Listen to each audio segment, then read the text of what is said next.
Doctors are used to being the ones giving the advice, not the ones receiving it. But there is a physician at Georgetown University Hospital who has had to deal with a life-altering illness, and what he's learned goes way beyond any medical school textbook. As Fox 5's Beth Parker shows us, he is now trying to make sure his message is heard.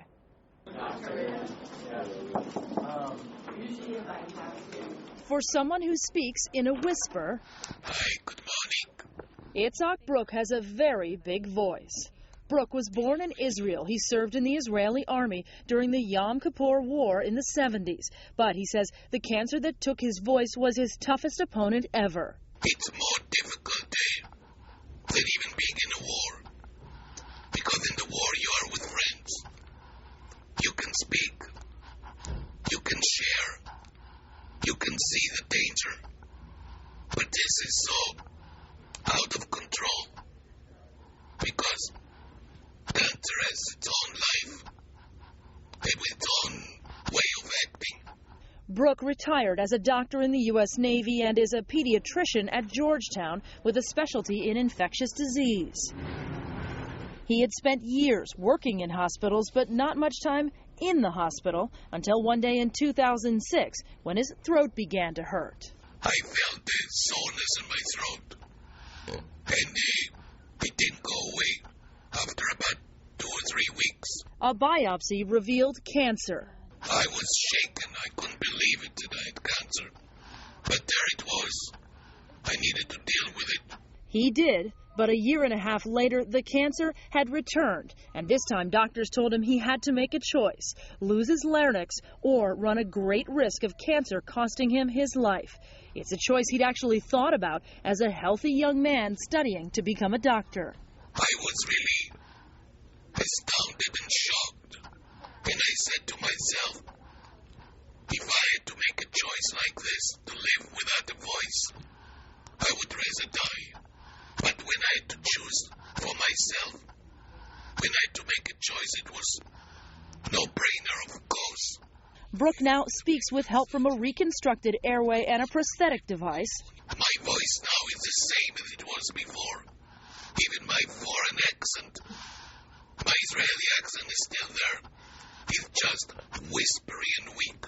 While there have been times when he wanted to give up, he says he kept going for a chance to see his grandchildren and a chance to inspire his children. I knew that one day they may too have to deal with adversity. And I wanted them to remember that their father didn't give up. He still kept trying to make something out of his life. He has certainly done that. Do you think you're a better doctor now? I'm sure I am. So he became a better doctor, but for Brook, that wasn't enough. He wanted other physicians to understand not just what it means to be a doctor, but also how it feels to be a patient. As a patient, I felt how difficult it was on the other side of the stethoscope. When doctors are rushed and busy, when nurses have so many other patients, they don't have time to you and to take care of what you need. Esophagus sits behind the... Dr. Bruce Davidson is the chair of the Department of Otolaryngology at Georgetown and a head and neck surgeon. Stick your tongue out to the left, right. As a resident, Davidson used to read journal articles written by Brook.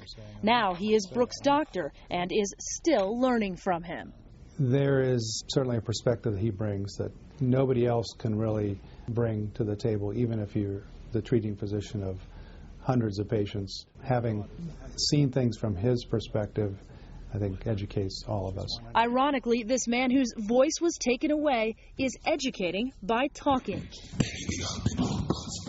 With the help of a microphone, Brook lectures to doctors and medical students around the country. He's even written a book urging communication and compassion. It's very, very important to be compassionate and humane and patient and listen.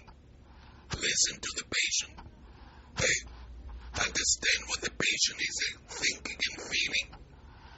How terrifying it is to be in a big place with tubes and catheters and IVs and machines around you. And your life is at the hand of other people. And there's so much unknown.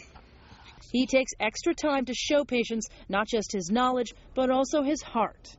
Let me also examine your teddy bear. He's okay. He remembers being the one in that bed. There was one doctor who would hug me every time.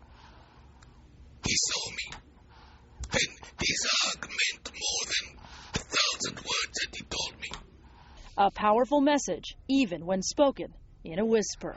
So it doesn't hurt so much. That's good. In Washington, Beth Parker, Fox 5 News. So many profound messages there.